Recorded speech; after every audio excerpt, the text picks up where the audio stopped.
Welcome to Work from the Inside Out, a podcast that highlights real-life stories, practical strategies, and best practices for transitioning your career from unhappiness and dissatisfaction to fulfillment, meaning, and joy. Now here is your host, career and executive coach, Tammy Guler-Loeb. Hey everybody, I am so excited to introduce you to my guest today, Dolores Hirschmann. Dolores is an internationally recognized strategist, clarity coach, TEDx organizer, speaker, and author.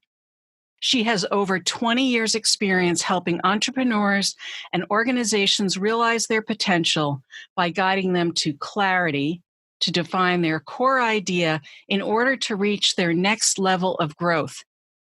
Originally from Buenos Aires, Dolores speaks fluent Spanish, English, and French and lives in Dartmouth, Massachusetts with her husband and 4 children. Welcome, Dolores, and thank you for speaking with us from your home office in Dartmouth, Massachusetts. I am very excited to be with you this morning, Tammy. Thank you for having me. Absolutely. So, Dolores, we had a chance to talk before this. It was absolutely delightful. And I am so excited to have you here because you have done so many different things over the years, and yet it feels like everything you've done has taken you to where you are now. And yet you've done so many different things. And so part of the reason why I wanted us to talk today was because we're trying to talk here about career transitions and just professional transitions. And how do you step into different transitions and make them happen? And tell us a little bit about your path from your earlier years onward, and what has allowed you, or what has spurred you to make some of the changes you've made over the years. Yeah, thank you. And it is a big conversation because I think we're always kind of shifting towards what we want. But if you ask anybody at any point in time what they want, they have no idea how to answer that question. It's probably one of the hardest questions to answer. So I'm going to give you as short as I can version of this. But I graduated from high school in Buenos Aires, and I wanted to be an actress. Oh. And my dad is like, cool, go to business school, then we can talk. So that was his response. And the truth is that, yes, and I went to business school. And I remember my mom reminded me of this a while ago. She said, every semester, I would go and complain that I didn't like business school, that it wasn't for me. And my mom would answer always the same statement. She'd say, okay, what other better idea do you have? And I'm like, none. So stay where you are. And that, Tammy, might seem like a counterintuitive answer, but I think if there's one common denominator in my life, and that has threaded my experience, is that I always did what was right in front of me. And if I wasn't happy, I noted that, but I didn't stop what I was doing until the next thing revealed. Because in my experience, any action is better than inaction. And my thinking around that is because every time you're engaged in something, whatever that might be, you have the chance to be exploring yourself, exploring your capacity, exploring your skill set, challenging yourself. And at the same time, we're rarely taking action in a vacuum. We're always taking action, and there's people around us, and you get to meet people. And the action leads to what I call the game of serendipity. That chance encounter, chance project, chance whatever, that opens up that door that you maybe dreamt of. And there's many doors that are opening up for me right now. And I honestly can say, Tammy, 10 years ago, I thought, wouldn't it be cool if? And all of those things I would think, wouldn't it be cool if, are now actually happening for me. but they wouldn't have had I not done that job that maybe I didn't love, or that project that wasn't exactly aligned with me. I did it well, but did I love doing it? Man, not so much. But each one of them was a domino that took me to the next adventure. So that's an interesting perspective, because I think that some of our listeners probably are at a point where they may have some intrigue about something they're thinking about, or are not really sure it's possible, or maybe they actually just feel downright stuck. And what I'm hearing you say is that even in those times where you didn't love what you were doing, maybe you were even feeling a little unhappy, you always kept your eyes wide open. You stayed open and curious to what was going on around you and incorporated whatever you needed to learn or were open to learning. And eventually some of those things led you to stepping into something possibly new or different, maybe not even hugely different, but just enough of a shift or an adjustment that you found yourself feeling happier. Yeah. I'm curious what some of those, so you studied business even though you didn't enjoy it, and yet you are a businesswoman. You run your own business. You have a team that works for you. So, it's interesting how in those early years, business didn't float your boat, so to speak. But I'm curious what some of those earlier jobs were that led you to the noticing and moving to the next steps. What were some of those earlier experiences like? Yeah. So I always kept a hand in what I did love. So even through university, I was going to school, and then I was working on I was a tap dancer. You were a tap dancer, so you love tap dancing. I love musicals and tap dancing and all that stuff. I just like the creative side of things and storytelling, and so I was working as an assistant choreographer in the evenings while I was going to school. So I kept my passion alive in one way or another while I was going to school. And then in the summers, my father was really good at pushing us, I'm one of many siblings, of looking and engaging in internships. And I did an internship in Boulder, and then I did an internship in Buenos Aires at the Hyatt.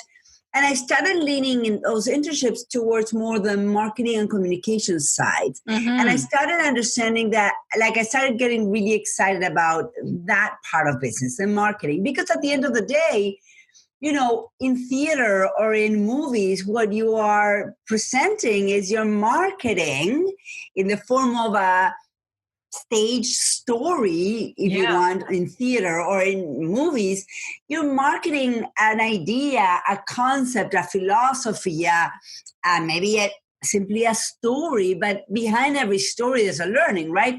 So I, at the end of the day, I think what I've learned is that the business school gave me a container through which to channel my creativity. Interesting. So, a couple of thoughts. So this might be, so when I was in school in Buenos Aires, a little different. When you choose a career, you actually choose it at the age of 18. Yes. So you graduate with a degree in business. So it's not like you do 4 years and then you have to go to business school. You do 5 years and you're done. And so when I was graduating, I needed to write a thesis.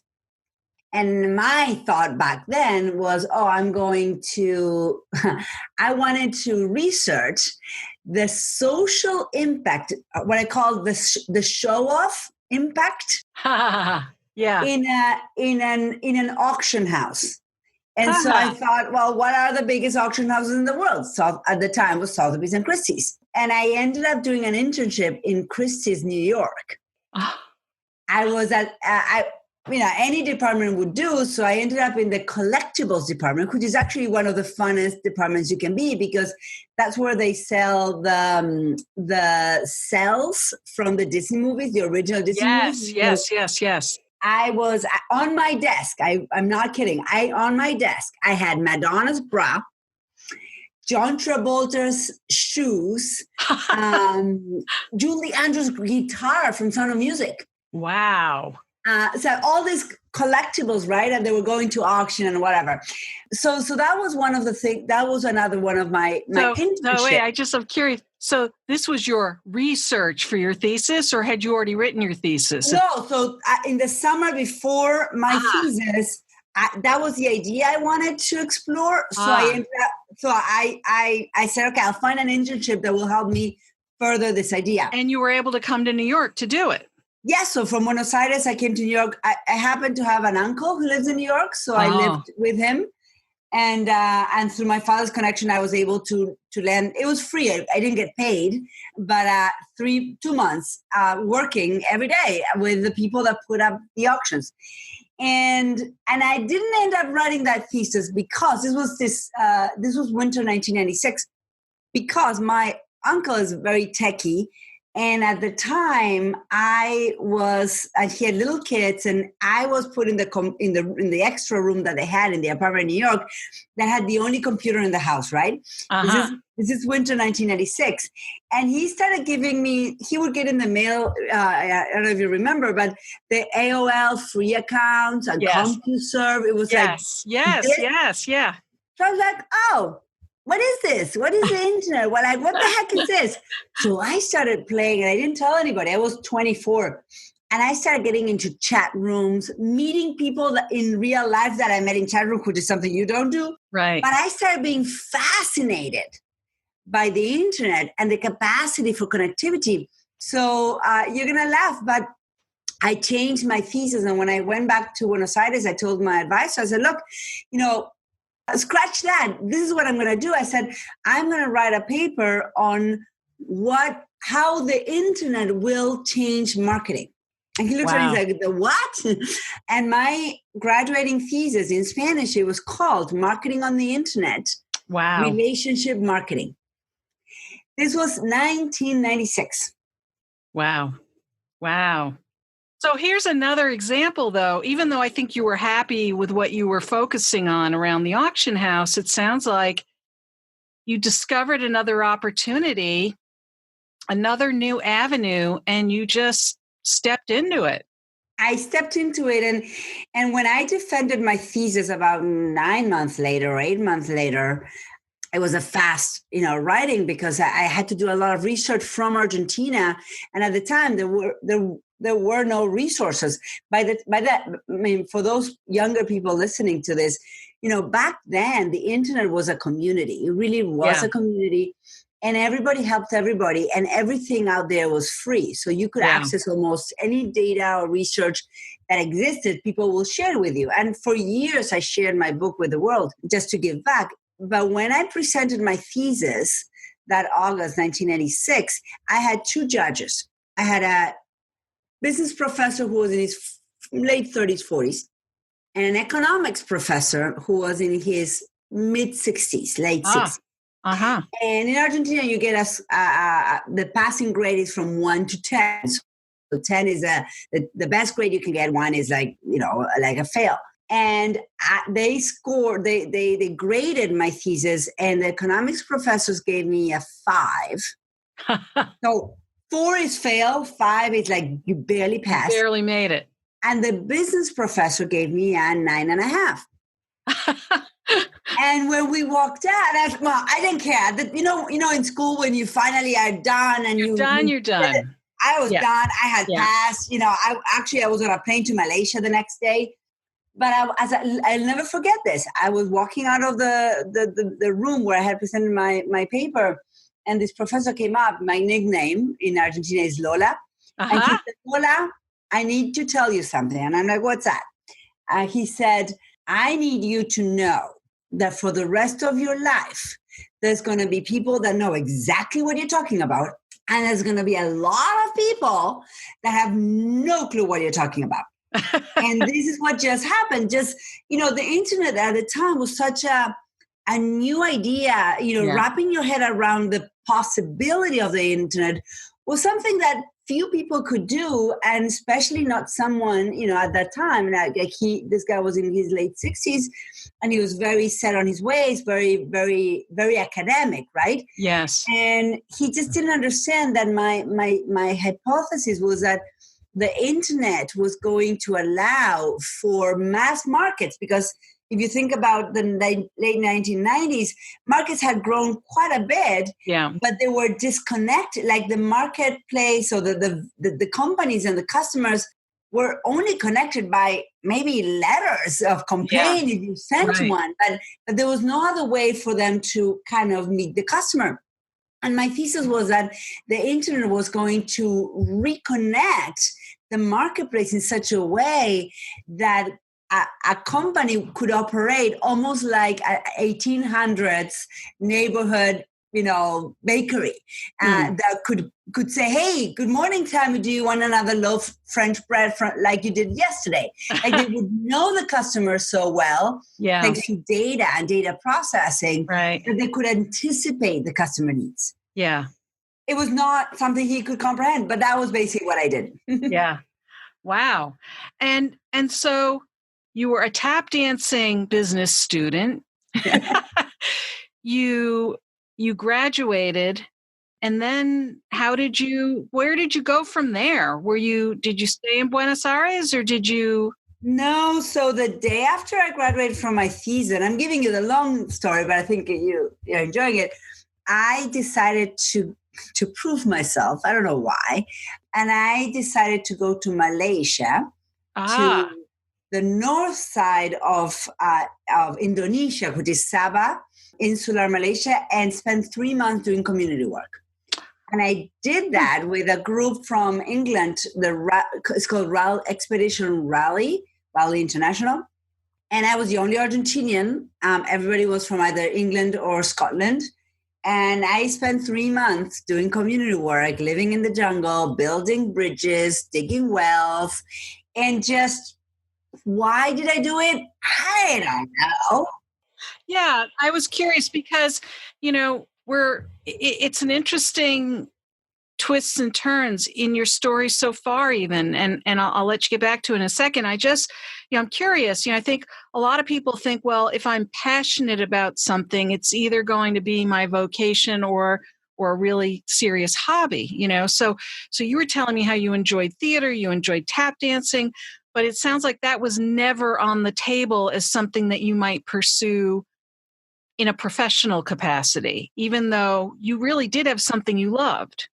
I did, and that's true. I just didn't ever see myself as having the life of a professional. I mean, I loved it. People told me I was really good, but I wasn't that good. I mean, I never had the discipline of a 24/7 ballerina. Uh-huh. I did to the extent of a side thing, but I never saw myself as having the life of an artist. Interesting. And I never knew what I wanted to do. I just knew that I had all this. I've always had more curiosity than direction. If that makes any sense. Yeah, no, it does. I mean, and I think you illustrate it beautifully with, well, I loved to tap dance. I was dancing several nights a week, and I was in business school. And I didn't love it that much, but my father said, stick with it until you find something else. And so it sounded like you had in your mind or in your psyche some kind of a framework. It wasn't pointing you in an exact direction, but you did have somewhere, there was some guidance there around, I have to keep looking and noticing things to see what feels right, both from the perspective of something that I would enjoy doing day to day, but also something that I would feel that I can really identify with as a way of making a living of my livelihood. And so that's why I went back and asked you about the dancing, just because some people do start out with something like that they're passionate about, and they go into choreography, or they start a dance school, and you did some choreography. So I was just sort of wanting to unpack that a little more, because I think that so often people are trying to decide what direction to go in, and they're trying to calibrate that with, some of the very practical, pragmatic concerns of life, like making a living, but also really wanting to know that it's something that they really can sink their teeth into over a period of time. So it's interesting that you finished your business degree and you went and did community service in Malaysia. I am curious why you made that choice. I think it's an interesting choice, but I'm just curious what led you there and what was your mindset around that? It's too interesting. I mean, maybe I'm impulsive. I think I am in some extent.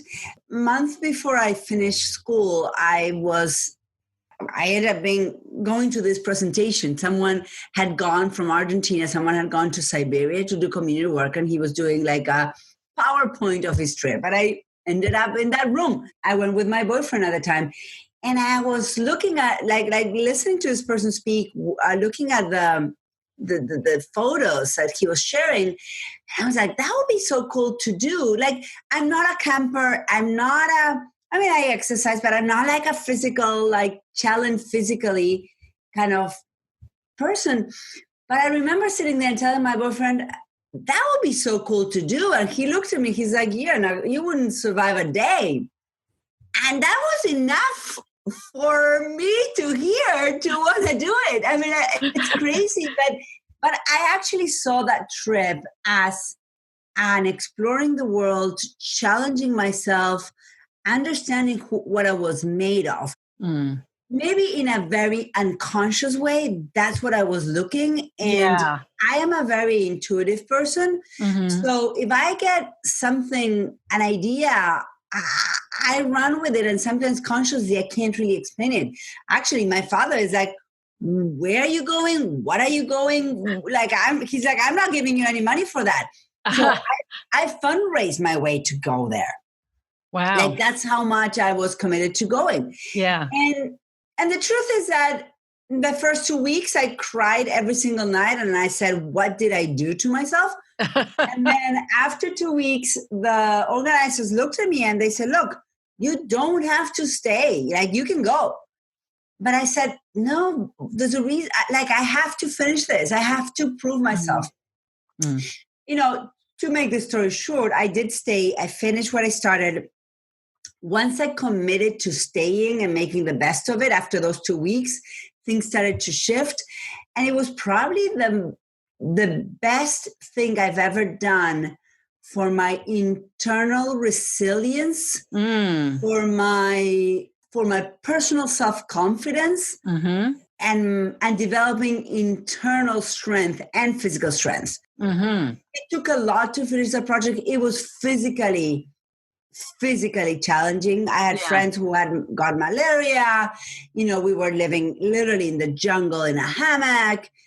We were building stuff. It was physically hard, but I think it was a finishing school for me. It was I became an adult. Yeah, interesting. I mean, I was 24, but I became an adult. Well, and when I came back, I was very lost. I was like, I'm not sure what to do with myself. And I sat down with my mom one day and I said, I don't know what to do with myself. I was starting to look for a job, but it was the beginning of summer in Argentina and there wasn't anything. And I kind of did a cut. Maybe it wasn't the wisest choice, but I left after my thesis, and my thesis was on the internet. And for a few years, I had about 100 people requesting a copy of my thesis on a weekly basis. So I could have written a book, but I never did. Because I came back to Argentina, and the only reason I came back is because my brother was getting married. Otherwise, I would not have probably traveled and worked as a waitress. Uh-huh. And within a month of coming back to Argentina, I met an American who was just visiting in Buenos Aires, and 3 months later, we got engaged. Oh, wow. So that was a different pursuit. That was one of those things, like literally, I was getting dressed. This friend of mine said, we're going to go out. There's this American. My mom met him. She wants us to take him out, for dinner. And so she and her boyfriend and this American were picking me up to go out for dinner. And I was getting dressed. And my father had always said to me, I don't know, but you're going to marry a foreigner. He would tell me that when I was young. I said, whatever. And tell me, I'm not kidding. I was getting dressed. And I'm like, what if this guy is a foreigner. Like, I had not talked to him. I had not met him. Right. And so, that was December 21st, 1996. And then we got engaged in London in March 21st, 1997. Wow. So from there, we're taking the long route. But yes, I understand. Well, I mean, I get the feeling that your heart guides you through to a lot of things, but yet once you've arrived somewhere, your head kicks in and it starts to kind of reconcile or figure out, what am I really doing here? What am I going to make out of this? What am I noticing? It's another way, another method, let's say, of exploration and making some both heartfelt and intentional choices, it sounds like. And you were open. You say it beautifully. I think that is true, that I lead with the heart. And here's the thing that I've learned over the years is that, which I have not realized, but what I think I have, maybe I'm a kamikaze, but I think I have the courage to say yes to the heart, not really knowing where it's going to lead me, but trusting that it will be okay. Yes. And even like you ended up in Malaysia and you were pretty miserable. Right. There was that sort of core strength within you that said, I'm going to see this through. And I think that kind of a thing gives you a sense of purpose. It's not even about, this is an interesting idea. I think, one of the things that I'm always encouraging people to be thinking about is, what's your purpose? Follow your purpose and you will find, the right things to do or the things that resonate with you. But I think that I've always expressed that in a way that your purpose is something that gives you some kind of good, warm feeling in your heart, and or those very positive kinds of feelings. I'm guessing there are times where the purpose may not always feel that good, but it is an anchor of some kind. Yes, and I think there's I think for me personally, my purpose is, I've always, and this is where my company has evolved. Yeah. This company, I think, is an aggregated version of who I am. Right? It's a summary of my days, of my lives that I've had. But who have I been in every situation, every moment in my life? I've always brought, and purpose is supposed to be grandiose, so don't judge it. Right. But I've always felt like I've brought light into situations, and I am the person that will always sort things out to clarify the past. Right. That's what I do. What I've done in my life, that I do in my house, the role I play in my family, and literally the role I play with my clients is that I look at where they are exactly, and I craft a journey for them, because some people can't see it and can't see what really is many times in front of them. Yeah. And because the answers are always there. You craft it at the same time. You craft it in a way knowing that they're going to give you signs of what's resonating with them. Yeah. I think oftentimes in our roles, whether we're a coach or an advisor or a consultant, we're kind of holding a mirror up in front of our clients and saying, okay, here's what I'm seeing might be possible for you. It's another perspective. When you look in the mirror, does that look like you?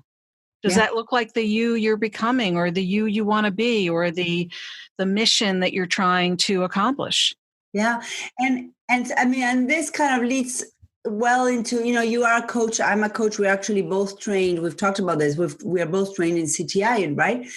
And today, what I love about my work is that I'm so grateful I endured business school. I'm so grateful that from a very early 1996, early age, I have been curious and playing with communications on the internet. And really, in the work that I do today, most of my clients are, over 40, 45, and they're looking for that next stage of work and life, because at this age, it's no longer just about work. It's about what life do I want to have? And I want to make a living and work, but be fulfilled, right? And so a lot of the work that I do is I say, hey, let's look at your fridge. I call it like the fridge of your life. Like, what's in the fridge? Uh-huh. Let's take all those ingredients, whatever they are, and what kind of recipe, what kind of soup, what kind of dinner can we cook with what is there? Because everything that's in that fridge is there for a reason. It didn't go bad. It's not obsolete. And it might be the wildest combination. But some of the best recipes out there are the wild combination of ingredients. So I look at the ingredients and we together, we co-create the recipe of where they're going and how and how that recipe can fulfill, the hunger that they have. Right. I love that metaphor. Yeah, it's a great metaphor. That's really what I do. Yeah. And all of that really comes out of your own experience. If you think about, all the different fridges you had in the past and the recipes that you created, whether it's, having Julie Andrews' guitar on your desk from The Sound of Music. I'm still chewing on that one.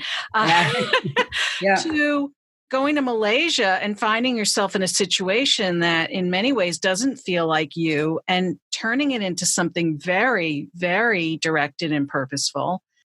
Yeah, maybe I failed to share one piece of my history that might, and this is how cool it is that is not that it's important, and I think it's going to inform your audience, but it's not, I haven't created a story around it. And is that when I was 19, 20 years old, I had a pancreatic tumor. Oh, that's an important piece of information. Yeah, but I've never been like, I'm not a survivor. I don't see myself like anything. I just, it's something that happened. And I did not live it as a dramatic experience. I actually the doctor said, we have to operate. And the doctors in Argentina, I went to some of the top doctors in Buenos Aires, and they're like, we're not going to touch her here because here she will die for sure. Wow. Because they didn't have the experience of removing a pancreatic tumor from a healthy young person. I had no symptoms. This was just by chance. Wow. And so I ended up having surgery in Miami and living in Miami for 2 months with my mother. And, when your 21-year-old brother sends you a I love you letter, I should have worried. Or your 13-year-old brother sends you an I love you letter. I think everybody thought I was going to die. And to some extent, I didn't really give it much thought. But after it, I remember when it all was done, and it took me months to recover. It was like 6 months of drainage. It was a whole process. Yeah. There was a little bit of a slump of like what do I do with my life now? There was a little bit, and I think maybe that's why, Tammy, I don't ask myself a lot of questions. Whatever, I jump into adventures probably faster than most. Mm-hmm. Mm-hmm. Yeah. And that's not for everyone, right? I'm very aware that there is an end. Yeah. Yeah. So I'll dance until the music stops. I love it. I love it. And you'll keep cooking because you're going to keep opening those refrigerators and seeing what's in there, right? Yeah. Yeah. So clearly you've had a wide variety of experiences, and I have to keep mentioning that it's very clear that when you do these things, even if you're not exactly sure why you're doing them, there is something within you that propels you to do it. And once you're there are sort of two things I'm hearing. One is, you're going to be okay. One way or the other, you're going to be okay. And the other thing is that you keep your eyes wide open the whole time so that you're always open to what's in front of you. And I think that is very important. I think a lot of the reasons why I think some people don't make changes in their lives or, engage in some kind of process of transition is because they've got their eyes closed. They're too afraid to open them. They're afraid of what's possible or what's out there, or they're afraid of the unknown. And I think what you're bringing to this conversation and what you bring to the world is a way of engaging with the unknown that makes it far more okay. And I'm curious, in your current business, where you are, you have a clarity for business program, how you bring that. I understand the whole image of the refrigerator and the food. I love that. But how is that different from what, let's say, another coach or consultant might bring to a similar clientele? How do you bring your kind of zest for the unknown and help people get to that point of clarity? Yeah. So thank you. It's a very relevant question. So I've learned that there are a couple of things, utensils or tools that we need in the kitchen, right? Yeah. To mix all these ingredients, if we continue with that metaphor. And in my program, I understand that my clients need a few things. One, they need clarity. They need a strategy. So that's what I engage with my clients, and we put that together. But you and I know, we're both business people, that coaching and strategy is awesome. It makes you feel like, oh, I know what I'm doing. And then the doing doesn't happen. Right. Yeah. So in my program, you get the strategy, and we clarify the path, and we clarify this recipe with what's on the table, right? And then my team engages with my clients. And every time, so in my program, clients meet with me and we build a strategy. And then they meet with my team privately on a monthly basis. And my team holds their hand or does the work for them, so that they move forward. So most of my clients don't have teams. I know you've mentioned the concept of team. So we become their team. Right. We become their first team, and we teach them how to have a team. Right. And so my clients get strategy, get doing with my team. They get community, because we come together in live events 3 times a year, but also on group calls twice a month that I lead, where I will teach specific concepts and where everybody collaborates with each other. Mm-hmm. I also create scripts, templates, checklists, content. I've actually have a whole idea method on the different little tiny steps of clarity that you will need to bring your recipe onto the table of the world, right, to the market. So I'm curious. I know you have more to say about this, but I have to jump in. I'm just really curious, because it seems like now I know we talked a lot about your younger years, and many of us did things in our younger years without thinking first, right? Many of us, myself included. So here you are, at a more advanced part of your life. I don't want to say advanced as in, senior, but I'm a very young old girl. You're a very young old girl, and you're I wouldn't even say you're an old girl. I think you have a wisdom from all the years of experience. But it's interesting about the templates, the checklists, the ways in which your team, or with your oversight, might hold someone's hand, and yet where does that come from within you to bring those things to people? Because it sounds like, for the most part, when you have had a goal or wanted to engage in something new, you didn't have any of that. Exactly. And so I have grown my business to multiple 6 figures. I probably will get to the million stage in 2019. I've done that in 4 years. And the way I've done that is because I have brought to the table, I was telling my kids the other day, when every time I held any job, I learned something. Mm-hmm. So at Christie's, I learned how to properly fold a letter professionally so it looks good when you open it. Wow. And so I will teach that to my clients if I have to.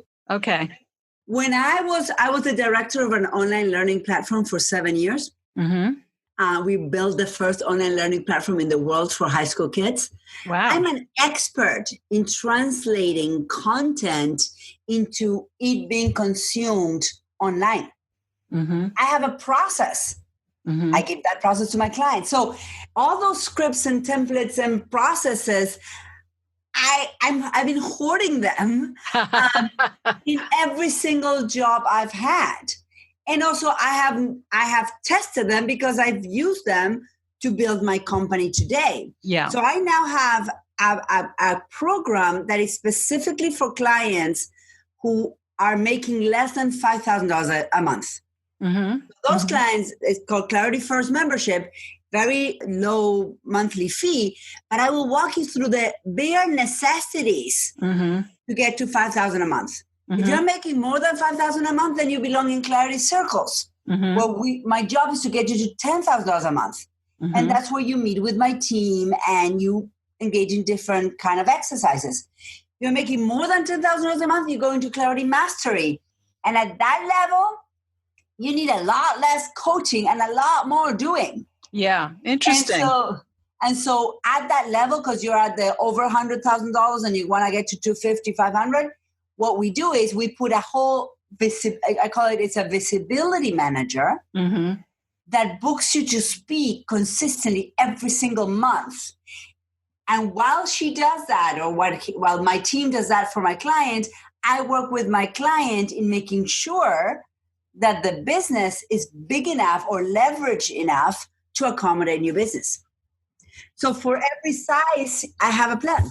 Yeah, no, I mean, it's clear that you bring a lot of clarity and that your processes reflect that, and that much of that comes out of you kind of, I think about an auction house, right? They have these big warehouses full of, treasures, right? And it sounds like you've collected a lot of treasures over the years, almost by your own trial and error in some ways. Well, if you look at my, you can't see it, but so I built a clothing company. So for 5 years, I ran a clothing company and we had home parties. We also sold in stores in Madison Avenue in New York. I went to the Miami Fashion Week. I had a whole system around selling retail, right? Like apparel. Then I ran a language school for 6 years. We had 150 kids, 6 teachers, 3 languages. We had a partnership with Rosetta Stone, and I created all the systems to run that school. Then I ran a consultancy firm. Then I ran a software company. And so I actually combine all of those learnings. And in my company, we have all the coaching side that we were just talking about. And one of the things that I launched in 2018 is the done for you, or the agency side. So you don't even have to go and hire a web designer somewhere else, or a ghostwriter, or even visibility manager, or even an online learning platform builder. Because my team does it. Right. So you've done a lot of different things. And I am sure that there are people listening to this thinking, wow. I hope I didn't overwhelm do it all. And, clearly there are some things you've shared from your early life that tell us how you did some of this. What would you say are some of the 2 or 3 sort of key tips or learning pieces that you would pass on to others who are considering maybe making a change? I mean, you're the queen of making changes, and then you're the queen of helping other people make changes. So what would be some of your just key foundational pieces to suggest to people how they might start to approach making a change that's going to lead them to not just greater prosperity financially, but greater prosperity, personal, fulfillment, right? So what would be your keys? I would start by making a list of everything they would do for free all day long. Because today, no kidding, Tammy, today I get paid a lot of money for something I honestly would do for free all day long. So make a list of everything you'll do for free all day long. Yeah. And then next to each thing, identify how will that make someone or something better. It might be a company, it might be a person, it might be an animal, I don't know. How will that thing you would do for free all day long make something or someone better or solve a problem? And then in the last column, make a list of what are jobs of people that are already doing something similar? Okay. And I'm going to be just blunt. Go find someone that will pay you $10 for you to solve that problem. $10. Doesn't matter. Yeah. And begin. Great.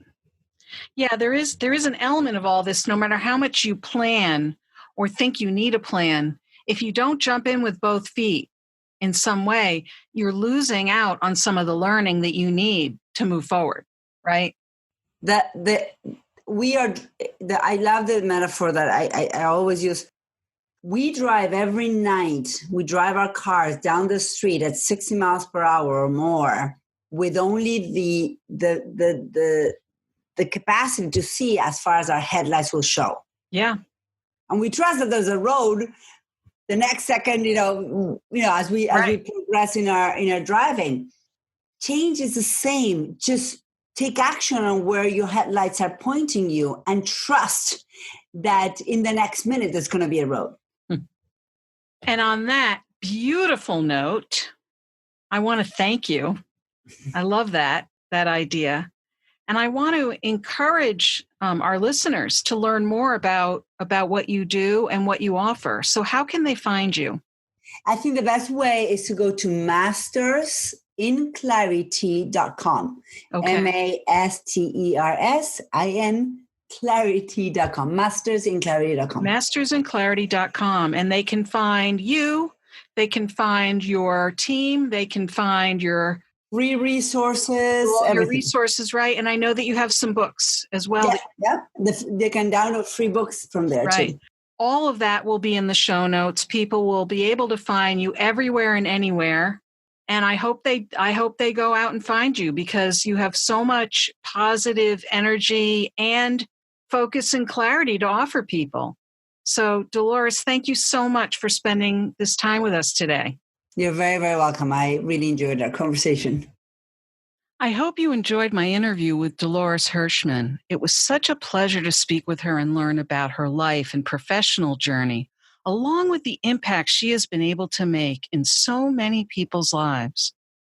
What is your key takeaway from our conversation? Is there something you'll put into action this week that you'll benefit from for years to come? Share what resonated with you in the show notes at workfromtheinsideout.com. Look for episode 013. That's also where you'll find all the links and resources from today's podcast. If you enjoyed this episode with Dolores, please share it with your friends and colleagues. And don't forget to subscribe so you don't miss next week's show. Remember, subscribing is always free. Are you enjoying the podcast? I'd love to read your review on Apple Podcasts. It's easy to find my page at tammygulerloeb.com/Apple. Thanks again for listening. And remember, it's never too late or too impossible to increase your sense of fulfillment and satisfaction in your work and other meaningful activities. Let me know how it's going for you. And who knows? Maybe you'll be my next guest on this podcast. Bye for now. Thank you for listening to the Work from the Inside Out podcast.